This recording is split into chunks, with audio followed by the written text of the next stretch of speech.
शिक्षकों की नियुक्ति को लेकर बीजेपी ने सदन से लेकर सड़क तक सरकार के खिलाफ मोर्चा खोला हुआ है। लेकिन इस बीच बीजेपी के एक नेता की मौत को लेकर घमासान मच गया। पुलिस लाठीचार्ज में जहानाबाद नगर में बीजेपी के महामंत्री विजय कुमार सिंह की मौत हो गई। बीजेपी नेताओं का कहना है कि पुलिस की लाठीचार्ज के चलते बीजेपी नेता की जान गई है, जिस पर बीजेपी अब लगातार नीतीश सरकार को घेर रही है।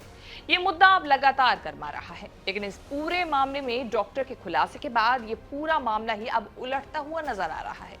क्या है इस पूरे मामले के पीछे की कहानी, बात करेंगे इस रिपोर्ट में। नमस्कार, मैं हूं कीर्ति और आप देख रहे हैं न्यूज तक।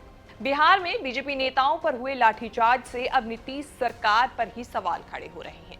ये लाठीचार्ज अब सरकार पर ही भारी पड़ता नजर आ रहा है। विजय कुमार सिंह की मौत को बीजेपी नेता बिहार सरकार की ओर से किया गया मर्डर बता रहे हैं। बीजेपी अध्यक्ष जेपी नड्डा ने ट्वीट करते हुए इस पूरे मामले में कहा, बीजेपी कार्यकर्ता पर पटना में हुए लाठीचार्ज राज्य सरकार की विफलता और बौखलाहट का नतीजा है। महागठबंधन की सरकार भ्रष्टाचार के किले को बचाने के लिए लोकतंत्र पर हमला कर रही है। जिस व्यक्ति के खिलाफ चार्जशीट दाखिल हुई है, उसको बचाने के लिए बिहार के मुख्यमंत्री अपनी नैतिकता तक भूल गए हैं। तो वहीं बीजेपी नेता सुशील मोदी ने इस पूरे मामले को लेकर कहा कि पुलिस ने लाठीचार्ज किया, जिसके बाद विजय कुमार गिर गए, तबीयत बिगड़ गई और उसके बाद उन्हें अस्पताल ले जाया गया, लेकिन उन्हें बचाया नहीं जा सका।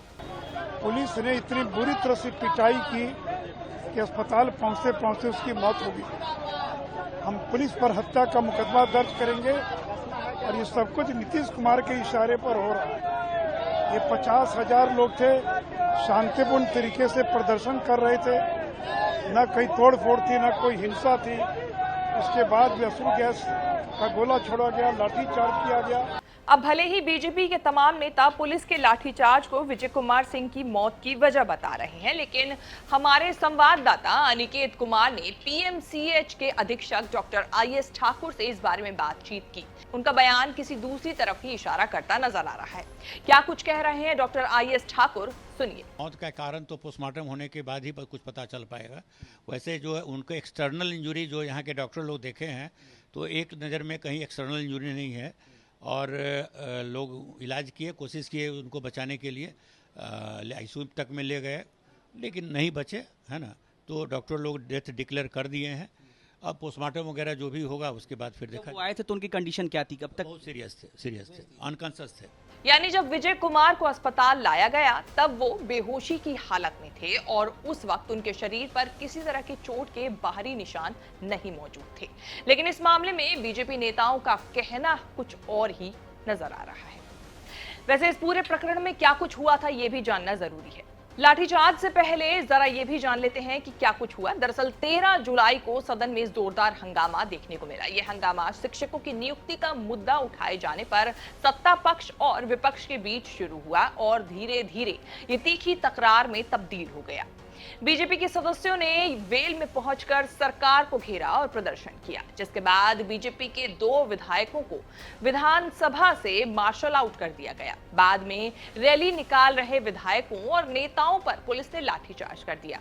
पुलिस के इस लाठीचार्ज में बीजेपी कार्यकर्ताओं के घायल होने की खबरें आ रही हैं। खबर तो ये भी है कि इस पूरे लाठीचार्ज में एक महिला की भी मौत हो गई है, लेकिन ये अभी सिर्फ खबर है, हम इसकी पुष्टि नहीं करते हैं। हम लोग शांतिपूर्वक गांधी मैदान से आगे बढ़ रहे थे। डागल बंगला के पास आते आते आंसू गैस और कोई बैरिकेटिंग नहीं किया गया था, जो कि हम लोग बैरिकेटिंग उनका तोड़ दिए, ऐसा भी नहीं था। हम लोग अनुशासन में एकदम चल रहे थे, नहीं तो सरकार का किसी तरह का क्षति हुआ है, ना हम लोग पब्लिक का किसी तरह का क्षति किए हैं और हम लोग अनुशासन पूर्वक शांति मार्च लेकर के आगे बढ़ रहे थे। कुल मिलाकर बिहार में शिक्षक भर्ती का मामला तूल पकड़ता नजर आ रहा है। अब लाठीचार्ज और बीजेपी नेता की मौत से मामला और गर्मा गया है। सियासत में आरोप प्रत्यारोपों का दौर भी बढ़ता जा रहा है। ऐसे में अब ये देखकर तो लगता है कि ये बवाल जो है वो अब जल्द थमने वाला नहीं है। बीजेपी की तरफ से यह ऐलान कर दिया गया है कि बिहार में अब शुक्रवार को काला दिवस के तौर पर मनाया जाएगा। इस पूरे प्रकरण में जो कुछ भी मामले आ रहे हैं उसकी अपडेट हम आपको न्यूज तक के जरिए देते रहेंगे। फिलहाल आप हमें ये जरूर बताएं कि आपको हमारी ये रिपोर्ट कैसी लगी। फीडबैक जरूर देश विदेश से जुड़ी बाकी तमाम बड़ी खबरों के साथ अपडेट रहने के लिए देखते रहिए न्यूज तक।